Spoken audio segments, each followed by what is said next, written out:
एथर की इतनी सारी नेगेटिव चीजें जो आपको कोई कहीं नहीं बता रहा है, तो चलो आज डिटेल में एथर के सारे नेगेटिव्स, पॉजिटिव्स और एथर के कितने इलेक्ट्रिक स्कूटर इंडियन मार्केट के अंदर आते हैं सबके बारे में बात कर लेते हैं। एथर का सबसे बड़ा नेगेटिव पॉइंट जो मुझे लगता है वो है बेल्ट ड्राइव सिस्टम।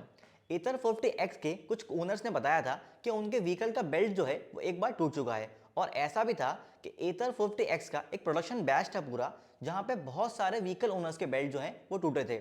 यहां तक कि मेरा खुद का पर्सनल एक्सपीरियंस भी रहा है, मेरी एथर 40X का बेल्ट एक बार टूट चुका है। अब ऐसा नहीं है कि बेल्ट ड्राइव सिस्टम बेकार होता है, बहुत सारी बाइक्स के अंदर और यहां तक कि कुछ सुपर बाइक्स के अंदर भी बेल्ट ड्राइव सिस्टम आता है, पर वो कस्टमर सेगमेंट बिल्कुल डिफरेंट है। और यार अगर मैं एथर की R&D की बात करूं तो उनकी R&D बहुत स्ट्रांग है, और आई एम श्योर कि उन्होंने व्हीकल की बेल्ट को लेके कुछ इंप्रूवमेंट जरूर की गई होंगी। लेकिन अगर मैं कस्टमर पॉइंट ऑफ व्यू से बात करूं तो भाई जिन लोगों से मैंने बात करी है जो एथर के ओनर्स हैं, उन्हें एक्चुअल में डर लगा रहता है कि उनके व्हीकल का बेल्ट कहीं टूट ना जाए जब भी वो इसे लॉन्ग राइड के ऊपर लेके जाते हैं। तो कस्टमर पॉइंट ऑफ व्यू से तो मुझे नेगेटिव चीज लगती है। और यार अगर मैं आपको ये बताऊं कि बेल्ट टूटता क्यों है, तो यार देखो एथर 40X के अंदर क्योंकि बेल्ट ओपन है तो भाई उसमें कोई कंकड़ पत्थर लग सकता है, हो सकता है किसी ने बेल्ट को बहुत ज़्यादा टाइट कर दिया इसलिए भी टूट सकता है। जो पुली होती है ना, अगर उसमें कुछ नुकीली चीज़ आ गई तो वो भी बेल्ट को डैमेज कर सकती है, और इसी वजह से एथर ने रिस्टा के अंदर बेल्ट के ऊपर कवर लगा दिया है ताकि बेल्ट जो है वो डैमेज ना हो। एक कस्टमर ने ये भी कंप्लेंट करी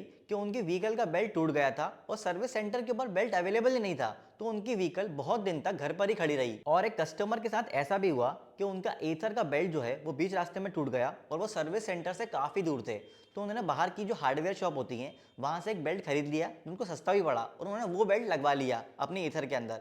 पर वो बेल्ट भी 1000-1500 किलोमीटर के बाद टूट गया। तो भाई मेरी सलाह ये रहेगी कि अगर आपकी एथर का बेल्ट कहीं रास्ते में टूट रहा है तो किसी भी बाहर की शॉप से बेल्ट ना लगवाएं, क्योंकि इससे आपकी प्रॉब्लम कम नहीं होगी बल्कि और ज़्यादा बढ़ जाएगी, क्योंकि वो बेल्ट तो और जल्दी टूट सकता है। तो अगर आपके साथ कभी ऐसा हुआ है, या भगवान ना करे कभी आगे हो जाए, तो यार एथर के ऑफिशियल सर्विस सेंटर से ही बेल्ट लें। वैसे आपकी जानकारी के लिए बता दूं कि एथर के अंदर दो बेल्ट लगे होते हैं, एक होता है प्राइमरी बेल्ट और एक होता है सेकेंडरी बेल्ट, जो आपको यहाँ पे वीडियो में दिख रहा होगा। बेल्ट के केस में एक और नेगेटिव पॉइंट ये भी है कि भाई ये बेल्ट जो है ना, जब गाड़ी पुरानी हो जाती है तो बहुत ज्यादा आवाज करता है। जिन लोगों के पास एथर है और वो 3 या 4 साल पुरानी है, वो इस बात को और ज्यादा रिलेट कर सकते हैं। मेरी एथर को अगर आप 200 मीटर दूर से भी लेके आओगे ना तो मुझे पता चल जाएगा कि मेरी एथर आ रही है, क्योंकि बेल्ट का साउंड इतना ज्यादा आता है उसमें। अब आवाज को कम करने के लिए कुछ लोग एडवाइस देते हैं कि भाई इसमें सिलिकॉन स्प्रे मार दो, या फिर कोई दूसरे स्प्रे मार्केट के अंदर आते हैं वो लगा दो। आप इसको बेल्ट को रेगुलर टाइम पे साफ करते रहो, जो कि कारगर भी है, मतलब लोग बताते हैं वो सही भी है, उसमें आवाज कम हो जाती है, लेकिन वो कुछ टाइम के लिए होती है, फिर से आवाज बढ़ जाती है। तो ये काम आपको रेगुलर टाइम पे करना पड़ेगा। और यार इन्हीं सभी झंझटों से दूर लेने के लिए मुझे ऐसा लगता है कि एथर को अपने व्हीकल के अंदर बेल्ट ड्राइव सिस्टम हटा के चेन ड्राइव दे देना चाहिए, जैसे बाकी ब्रांड्स ने भी करा है। क्योंकि एक स्कूटर चलाने वाले को पीस ऑफ माइंड चाहिए, और उन्हें एक ऐसा स्कूटर चाहिए जिसकी केयर उन्हें बार बार ना करना पड़े, सिर्फ जो रेगुलर टाइम पे सर्विस होती है बस वही हो। और शायद इसी वजह से जो बहुत सारे ब्रांड्स पहले अपने व्हीकल के अंदर बेल्ट ड्राइव सिस्टम दे रहे थे, वो अपने व्हीकल में अब चेन ड्राइव देने लगे हैं। क्योंकि देखो चेन के अंदर टूटने का डर भी नहीं होगा, और जब बहुत टाइम बाद चेन पुरानी हो जाएगी तो उसे चेंज कराने का खर्चा भी बेल्ट के मुकाबले कम होगा। दूसरा नेगेटिव पॉइंट जो मुझे एथर के बारे में लगता है वो ये है कि आप इनके व्हीकल के अंदर सिर्फ बैटरी के ऊपर एक्सटेंडेड वारंटी अलग से परचेज नहीं कर सकते, आपको पूरा प्रो पैक परचेज करना पड़ेगा, तो ही आप एक्सटेंडेड वारंटी ले पाएंगे। यहां पर मैं ऐसा मानता हूं कि भाई एथर के अंदर बहुत ज्यादा अच्छे प्रैक्टिकल एडवांस और सेफ्टी फीचर्स आते हैं जिनके लिए प्रो पैक जरूरी है, और लोग इन फीचर्स के लिए व्हीकल लेते भी हैं। पर अगर मैं कस्टमर पॉइंट ऑफ व्यू से देखूं और ज़्यादा लार्जर ऑडियंस की बात करूं, तो मैंने ऐसे बहुत सारे कस्टमर से बात करी है जिनको एथर का व्हीकल चाहिए था और वो लेने का मन बना भी चुके थे, लेकिन सिर्फ प्रो पैक की वजह से एथर के व्हीकल उनके बजट से बाहर चले गए। अब यहाँ पे प्रो पैक नहीं लेने से क्या फर्क पड़ेगा, मैं आपको एग्जाम्पल समझाता हूँ। मान लीजिए आपने एथर रिस्टा एस 2.7 किलोवाट वाला वेरिएंट लिया है, और इसमें आपने प्रो पैक नहीं लिया है क्योंकि आपको कम बजट में इलेक्ट्रिक स्कूटर चाहिए था। तो भाई इसके डिस्प्ले में आपको ये तक शो नहीं होगा कि इसकी बैटरी कितने परसेंट चार्ज है और आपको कितनी रेंज मिल जाएगी। वहां पे बैटरी के ऊपर सिर्फ बार्स दिखाई देंगे, परसेंटेज दिखाई नहीं देगा, और आपको रेंज भी पता नहीं चलेगी कि आपकी गाड़ी कितने किलोमीटर एक्स्ट्रा चलेगी।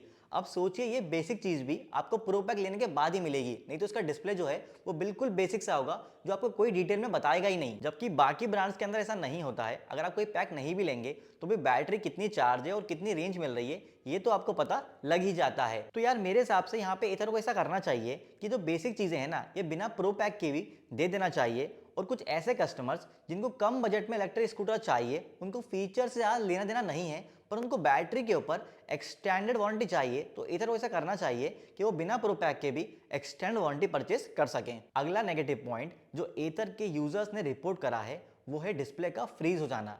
उन्होंने बताया कि जब कभी हम नेविगेशन लगा रहे हैं, कहीं जा रहे हैं, तो एथर का डिस्प्ले जो है वो फ्रीज हो जाता है, मतलब जैम हो जाता है, कुछ काम ही नहीं करता और कुछ टाइम बाद ये नॉर्मल हो जाता है। पहले के व्हीकल्स के अंदर ये केस जो है वो आ रहे थे, पर नए जो व्हीकल्स हैं उसके अंदर भी ये केस इंप्रूव नहीं हुए हैं। नए व्हीकल्स के अंदर भी डिस्प्ले जो है वो जैम हो रहा है। अगला नेगेटिव पॉइंट है एथर व्हीकल्स के पोर्टेबल चार्जिंग टाइम को लेके। एथर के व्हीकल्स को घर पे चार्ज करने में बहुत ज़्यादा टाइम लगता है, जबकि जो बाकी ब्रांड्स हैं वो घर पे पोर्टेबल चार्जिंग टाइम को कम करने की कोशिश कर रहे हैं और बहुत सारे ब्रांड्स ने ऑलरेडी कम कर भी दिया है। तो एथर को इसके ऊपर भी ध्यान देना चाहिए। अब आ जाते हैं एक बहुत ज़रूरी पॉइंट के ऊपर जो है सर्विस। एथर की सर्विस हमेशा से पहले अच्छी रही थी और कस्टमर ने एक्चुअल में ज़्यादा पैसा इसलिए पे ही करा है ताकि उसको बेस्ट सर्विस एक्सपीरियंस मिल सके। लेकिन कुछ रीसेंट केसेस आए हैं जहाँ पे कस्टमर का जो ऑफिशियल सर्विस सेंटर है वहाँ पे उनकी गाड़ियाँ जल्दी सर्विस नहीं हो रही हैं, उनको बहुत ज़्यादा टाइम लग रहा है और इसकी वजह से कस्टमर को बहुत ज़्यादा परेशानी भी हो रही है। तो एथर को इसके ऊपर भी काम करना चाहिए। भाई देखो, एथर के व्हीकल्स महंगे हैं और उनके स्पेयर पार्ट्स भी महंगे ही हैं, लेकिन दिक्कत यह है कि इतने पैसे खर्च करने के बाद भी कस्टमर्स को जो सेटिस्फैक्शन एक्चुअल रेंज है ना वो नहीं मिल रही है। अगर मैं आपको व्हीकल वाइज बात करूं तो कुछ कस्टमर्स ने रिपोर्ट करा है जो एथर रिस्टा एस 2.9 किलोमीटर वाला वेरिएंट है उसमें उन्हें बस 70 से 80 किलोमीटर की ही एक्चुअल रेंज मिल रही है, जबकि कंपनी की क्लेम रेंज 100 किलोमीटर की है। और ये सिर्फ रिस्टा एस 2.9 किलोमीटर वाले वेरिएंट के साथ में नहीं है, कुछ दूसरे वेरिएंट में भी कस्टमर ने इशू रिपोर्ट किया है कि उनको एक्चुअल में थोड़ी कम रेंज मिल रही है। तो यार यहाँ पे एथर को या तो व्हीकल के प्राइस को थोड़ा कम करना चाहिए या फिर इनकी रेंज को थोड़ा बढ़ा देना चाहिए। बाकी कुछ लोगों को सस्पेंशन और टायर से रिलेटेड इशू भी आ रहे हैं, लेकिन क्योंकि वो इतने बड़े इश्यूज नहीं है, क्योंकि एक पर्सनल राइडिंग स्टाइल पर डिपेंड करता है, इसलिए इन्हें मैं ओवरऑल नेगेटिव पॉइंट की कैटेगरी के अंदर नहीं डाल रहा हूं, बस आपकी नॉलेज के लिए बता दिया है। बाकी देखो, अगर आप भी एथर के सस्ते इलेक्ट्रिक स्कूटर का मार्केट के अंदर आने का वेट कर रहे हो तो आपको बता देता हूं कि एथर का सस्ता इलेक्ट्रिक स्कूटर ईएल प्लेटफॉर्म वाला ही होगा जो 2026 के ईयर एंड के अंदर आएगा। ये तो हुई सारी नेगेटिव बातें। अब बात कर लेते हैं एथर की पॉजिटिव चीजों के बारे में, जहां पे एथर सबसे ज्यादा स्ट्रांग है। भाई एथर की आर&डी जो है ना वो सबसे ज्यादा स्ट्रांग है। किसी भी दूसरे ब्रांड की आर&डी उतनी स्ट्रांग नहीं है जितनी एथर की है। आप इस बात को इस हिसाब से समझो कि एथर एकमात्र Indian two wheeler electric brand है जिसकी गाड़ियां रोड पे चलते हुए 7 साल से ऊपर का टाइम हो चुका है और वो गाड़ियां जो 7 साल पुरानी हैं वो आज भी अच्छे से चल रही हैं। मैंने खुद बेंगलोर के अंदर एक 6 साल पुराना एथर 40X चलाया था और भाई वो गाड़ी आज भी बड़ी चल रही थी। बहुत सारे बेंगलोर के ओनर से मैंने बात करी जिनकी गाड़ियां 5 से 6 साल पुरानी हैं, उनकी गाड़ियों की बैटरी आज भी बढ़िया है, उनकी गाड़ी की बैटरी चेंज नहीं हुई है। यहाँ तक कि मेरी खुद की एथर जो है वो 4 साल पुरानी है, 40,000 किलोमीटर चल चुकी है और आज भी बढ़िया चल रही है। हाँ, बैटरी जो है वो थोड़ी डिग्रेड हुई है, पहले के मुकाबले हमें अब रेंज थोड़ी कम मिलती है। अगला पॉजिटिव पॉइंट है बिल्ड क्वालिटी, अच्छी राइड क्वालिटी और नो इश्यूज। एथर के मामले में हमेशा से बिल्ड क्वालिटी अच्छी रही है, खासकर इनका एल्यूमिनियम अलॉय चेसी, उनका चेसी वाकई में स्ट्रांग है। इस ब्रांड की सबसे अच्छी चीज़ मुझे ये लगती है कि जब ये ब्रांड मार्केट के अंदर आया था तो उन्होंने अपने स्कूटर के चेसी को शोरूम के ऊपर ही डिस्प्ले कर दिया था, जहां जाके एक्चुअल में लोग देख सकें कि भाई चेसी कितना स्ट्रांग है। वो उसको टच करते थे, देखते थे कि भाई एक्चुअल में व्हीकल का चेसी बहुत स्ट्रांग है। ये ट्रांसपेरेंसी जो है वो अभी तक कोई दूसरा ब्रांड जो है वो लेके नहीं आ पाया है। कोई भी चेसी के बारे में इतना ओपनली बात करता ही नहीं है, जबकि एथर ने तो इसे ओपनली डिस्प्ले करके दिखा दिया था। चलाने के मामले में भी एथर के व्हीकल्स बहुत ज्यादा स्टेबल होते हैं। अगर आप में से किसी ने एथर 40X को वॉर्प मोड के ऊपर चलाया है तो इस बात को आप और ज्यादा रिलेट कर पाओगे कि व्हीकल अच्छा खासा भगता भी है और बहुत ज़्यादा स्टेबल भी है और इसकी ब्रेकिंग भी काफ़ी अच्छी है। और ऐसा इलेक्ट्रिक स्कूटर है जिसमें इश्यूज जो है ना वो ऑलमोस्ट ना के बराबर आते हैं। सबसे बड़ा प्लस पॉइंट जो मुझे एथर के बारे में लगता है ना वो ये है कि इन्होंने व्हीकल की बैटरी के ऊपर जो वारंटी है उसको इतना डिटेल में बताया है जितना बाकी कोई भी ब्रांड ने अभी तक नहीं करा है। बिल्कुल छोटी सी छोटी डिटेल को एथर ने बाहर मार्केट के अंदर पब्लिश कर दिया है कि भाई ये सारे पॉइंट्स जो हैं वो बैटरी के अंदर कवर हैं, बैटरी वारंटी के अंदर। अब आप सोचो, इससे ये पता चलता है कि एथर की जो बैटरी के ऊपर आर&डी है वो कितनी ज़्यादा स्ट्रांग है। बीच बीच में इनके व्हीकल और बैटरी की टेस्टिंग को लेके वीडियोस जो है बाहर आते रहते हैं, जिससे कस्टमर को और ज़्यादा ट्रस्ट डेवलप हो जाता है कि भाई ये जो ब्रांड है ना वो ट्रस्टवर्दी ब्रांड है। और बैटरी की बात चल रही है तो मैं आपको एक और जानकारी दे देता हूँ।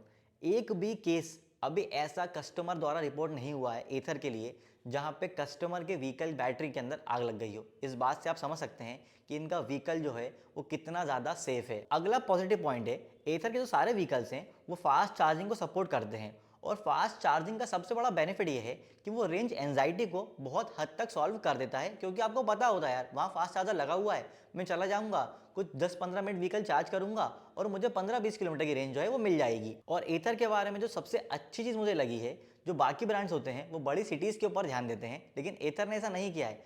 बड़ी सिटीज़ के अंदर तो फास्ट चार्जर्स लगा ही लगाए हैं, साथ में जो छोटी सिटीज़ हैं उनमें भी एथर ने अपना फास्ट चार्जिंग नेटवर्क बना दिया है। हाँ, ये चार्जर्स की संख्या अभी थोड़ी कम है, एथर लगातार इसको बढ़ाता जा रहा है, लेकिन अगर मैं बाकी ब्रांड्स के मुकाबले देखूं तो एथर के फास्ट चार्जर्स बाकी ब्रांड के मुकाबले तो अभी बहुत ज़्यादा हैं। इश्यूज के मामले में भी एथर के व्हीकल्स के अंदर तो इश्यूज है ना वो बहुत कम आते हैं। हाँ, कुछ कस्टमर्स को इश्यूज आते हैं, लेकिन अगर मैं ओवरऑल बात करूं तो इनके व्हीकल जो है वो ट्रस्ट वर्दी हैं। और इसकी सबसे बड़ा एग्जाम्पल ये है कि इनका स्ट्रॉन्ग क्वालिटी चेक। एथर के व्हीकल जब फैक्ट्री से बाहर आते हैं तो पूरी तरह अच्छे से चेक होकर बाहर आते हैं, तो अगर कुछ इशू वहां पे होता है तो वहीं पे पकड़ा जाता है। अगला पॉजिटिव पॉइंट है विजन। एथर का विजन बाकी ब्रांड्स के मुकाबले बहुत स्ट्रॉन्ग है। ये हमेशा ऐसे फीचर्स लेके आते हैं जिनकी वजह से कस्टमर की लाइफ में थोड़ा वैल्यू ऐड हो, उनकी लाइफ और ज़्यादा सिंपल और सेफ बने। जैसे अगर मैं आपको एग्जांपल दूं, इनके व्हीकल्स के अंदर जो मैजिक ट्विस्ट वाला फीचर है वो भाई बहुत काम का है और अच्छा फीचर है। उससे ब्रेक पैड की लाइफ भी बढ़ जाती है और बैटरी को भी हेल्प मिल जाती है। और दूसरा पॉजिटिव पॉइंट इनके व्हीकल्स के अंदर वो है गूगल मैप्स का नेविगेशन, जो लाइव ट्रैफिक अपडेट के साथ में आता है। भैया दोनों फीचर्स मुझे काफ़ी अच्छे लगते हैं। तो यार सारी पॉजिटिव्स और नेगेटिव्स के बारे में डिटेल में जानने के बाद अब आ जाते हैं एथर की लाइनअप के ऊपर। और एथर की लाइनअप के अंदर अभी टोटल 9 इलेक्ट्रिक स्कूटर्स आते हैं। एथर की लाइनअप शुरू होती है उनके फैमिली स्कूटर रिस्टा के एस वेरिएंट के साथ, जिसमें दो बैटरी पैक्स आते हैं। पहला है 2.7 किलोवाट आवर्स और दूसरा है 3.7 किलोवाट आवर्स। ये स्कूटर उन लोगों के लिए है जिन्हें एथर का ट्रस्ट वर्दी इलेक्ट्रिक स्कूटर चाहिए और उन्हें फीचर से बहुत ज़्यादा लेना देना नहीं है, क्योंकि रिस्टा के एस वेरिएंट में ना तो टच डिस्प्ले आता है और ना ही बहुत सारे फीचर्स। यहाँ मैं आपको बता दूं कि एथर रिस्टा के सारे मॉडल्स में 34 लीटर का बूट स्पेस आता है। प्राइस और बाकी डिटेल्स आपके सामने हैं। इसके बाद आता है रिस्टा का जेड वेरिएंट, जहां आपको प्रो पैक लेने के बाद तो बहुत ही ज़्यादा तगड़े फीचर्स मिल जाते हैं और सारे फीचर्स को अच्छे से यूज़ करने के लिए आपको जेड मॉडल के अंदर टच डिस्प्ले भी मिलता है। जेड मॉडल में भी दो बैटरी पैक ऑप्शंस आते हैं। पहला है 2.7 किलोवाट आवर्स और दूसरा है 3.7 किलोवाट आवर्स। ये स्कूटर उन लोगों के लिए अच्छा ऑप्शन है जिन्हें एथर का भरोसा तो चाहिए ही, पर वो थोड़े ज़्यादा प्राइस पे करने के लिए भी रेडी हैं।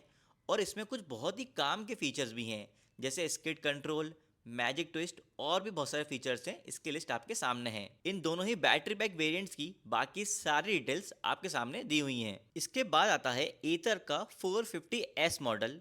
ये स्कूटर बेसिकली उन लोगों के लिए है जिनको तगड़ी परफॉर्मेंस चाहिए। उनको फीचर से बहुत ज़्यादा लेना देना नहीं है, पर उनको परफॉर्मेंस तो तगड़ी ही चाहिए व्हीकल में। तो भाई इसके अंदर भी दो बैटरी पैक वेरिएंट्स अवेलेबल हैं। पहला है 2.9 किलोवाट आवर्स और दूसरा है 3.7 किलोवाट आवर्स। इस मॉडल से आपको दोनों ही ब्रेक्स डिस्क ब्रेक मिल जाते हैं। इन दोनों मॉडल्स की भी बाकी सारी डिटेल्स आपके सामने हैं। इसके बाद आता है भाई एथर का सबसे बेहतरीन मॉडल, जो है एथर 450X। इस मॉडल के अंदर भी दो बैटरी पैक वेरिएंट्स अवेलेबल हैं। पहला है 2.9 किलोवाट आवर्स और दूसरा है 3.7 किलोवाट आवर्स।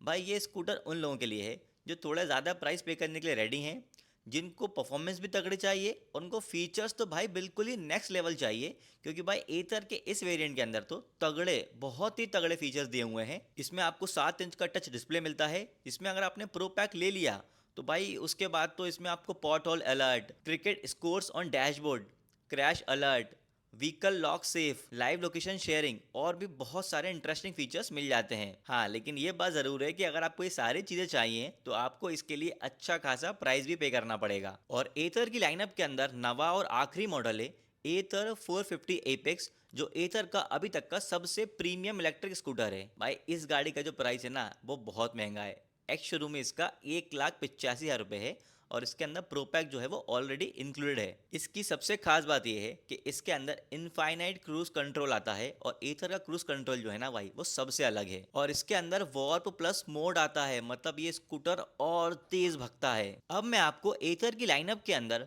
वारंटी के बारे में अच्छे से समझा देता हूँ। एथर की लाइनअप में बैटरी और व्हीकल के ऊपर स्टैंडर्ड वारंटी 3 साल या 30,000 किलोमीटर की होती है। अगर आपको बैटरी के ऊपर एक्सटेंडेड वारंटी लेना है तो जो भी मॉडल आप परचेज कर रहे हो उसका आपको प्रो पैक लेना पड़ेगा।